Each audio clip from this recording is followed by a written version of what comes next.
This is Terrance Pickett. Welcome, welcome, welcome. You're listening to Pure Radio AM 1320, FM 103.7. We are live in the studio today. We are doing a segment this morning on holy hip hop and its place in the church. I have with me right in the studios my co-host, Mr. A-Train Adrian Smith himself. In the house, in the house, in the house. And then we also have the national acclaimed Mr. Brinson. Yeah. What's going and Mr. on? Cstraight. Yeah.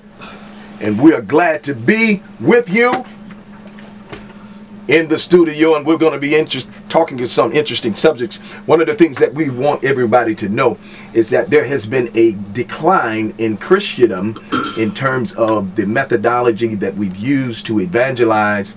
Evangelism, churches all over the country are losing members, and people are not coming to the Lord in the way that it was just 5 years ago. We've seen, according to statistics, a 20 to 25% decrease in church attendance, and it's because one of the main reasons is that we are living in a space-age world, but we have a horse and buggy religion, and we're trying to keep in action the practices of the 60s, 70s, and 80s to reach a 2000 generation, and that's why we're here today.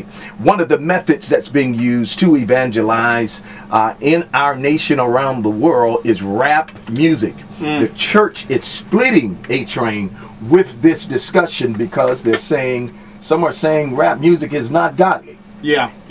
Some are saying it is godly. So hopefully we can clarify and help bring some truth, help enlighten you. We're not really trying to convince you, just shed more light on the situation so that you can pray and hold your church up, because it could be used, or could it, as a tool of evangelism. So right now, I want to know from Mr. Brinson, sir, why gospel rap and why Christian hip hop? I think the real question is, why not? I mean, me growing up, I got heavily influenced by rap, by groups like Run DMC, NWA, A Tribe Called Quest, Leaders of the New School, all those guys, Wu-Tang Clan. And what I know about rap music, it's a music of the culture, and the youth today speaks in that language. And I know for me, I was violent as a child, and it was because of the music that I was listening to. Because what goes into the ear goes into the heart, goes into the mind, and rap is a motivator. So when I came to the Lord, got filled with the Holy Spirit, the Lord really prompted to me, because I was, really trained, and I went to school for music business, and I didn't want to do it anymore. So the Lord impressed on me, he's like, pick this up and do it for me. So my goal is to motivate the youth, people of all age groups, to chase hard after God. Rap is a motivator. A lot of people, I remember NWA, they had a song against the police, and when I heard it, I was influenced by it too. Like, yeah, whatever, police, whatever. But now, if a child or anybody hears those beats that grabs them, but then they hear the message of Jesus Christ, they're going to get motivated to serve the Lord or find out more. Even if they don't believe in God, they're gonna be like, you know what, this sounds so good because he's speaking my language in a translation that I can understand. Because a lot of people don't listen, and this, I have nothing against preachers who hoop and holler, I love it, but somebody can come off the street and don't know anything. Brinson, let me ask you. So you're saying that rap music, before we go to Cstraight, you're saying that rap music is a motivator. It's a tool. It's a motivator. And if you look at inner city, suburbs, you're motivated to do something. Michael Phelps, before he won all those gold medals, was listening to rap music. He didn't listen to anything else but rap. So he was motivated to do something. It gets the the drums get the blood pumping. It gets you to do something. It's a call to action to do something. So my job in the ministry that I'm doing, a part of the Great Commission, is to motivate you to come to the cross. Okay. And Cstraight, if you could, I want you to kind of copy the same question to you that I have is, why gospel rap? Why Christian hip hop?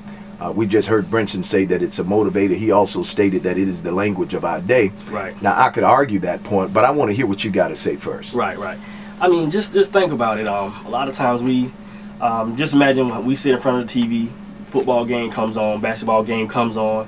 when they go into a commercial, what normally do you hear? You're gonna hear a rap song. You're gonna hear whatever the current thing is, and that's because, like he said, it's a call to action. It pumps you up. It motivates you to do something. Now, whether it's motivating you to do the right thing or the wrong thing is the question. Just much like Brinson, when I grew up in the church. I've been in the church since I was 3. What church did you grow up in? I grew up at Hope Chapel Ministries. Is that right? Pastor Jeanette C. Holmes. Okay. And even then, as a kid in church, at night I would hide under my covers with my radio. I'd be listening to Wu-Tang. I'd be listening to Rakim, Tribe Called Quest, Jay-Z, Mace, or whoever, because the music speaks to you. The music, like you said, it motivates you. So even before I even, you know, for real came to Jesus, you know, we had that moment where your salvation don't take. So you have to, as Pastor Mike says, I didn't have a desire to do secular rap, period. It wasn't until I came to God that I actually wanted to do it.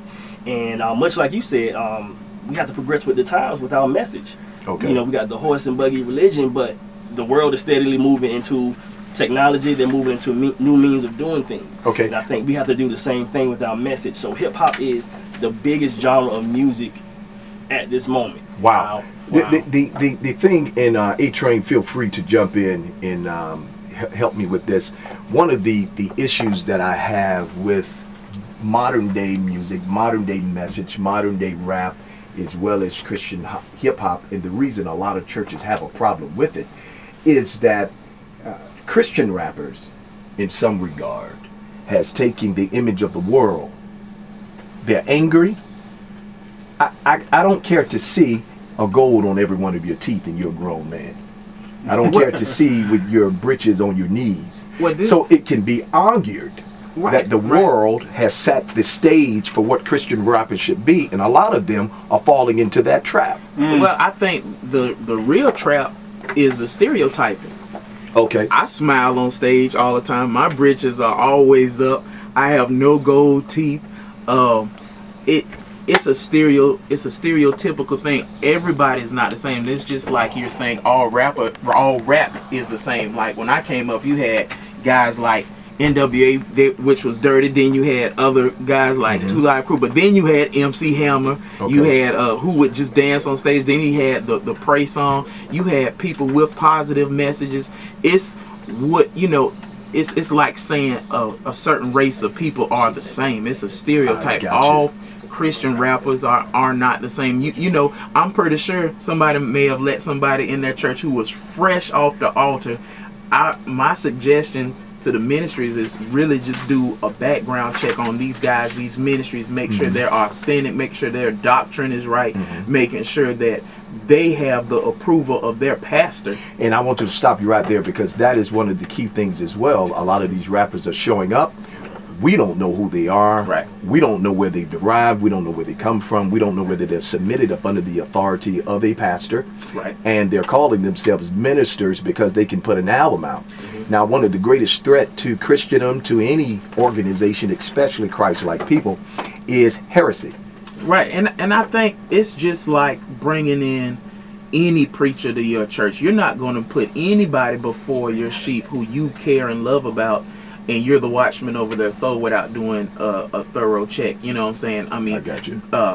Asking around, calling other preachers like, hey, this guy was at your church. How was the ministry? And I mean, I welcome people to call anybody, because, you know, I don't come in just to rap. I come in to hear the pastor's vision, the youth minister's vision, and I want to just co-labor with them and help push what their vision is in their church, and use the music to direct the youth. If their main thing in their youth today is salvation or study and getting to be a student of the word, that's what I'm going to push on stage. Their agenda, not mine. I just want to help these youth ministries to have a strong ministry, because when your youth ministry is strong, your church is thriving.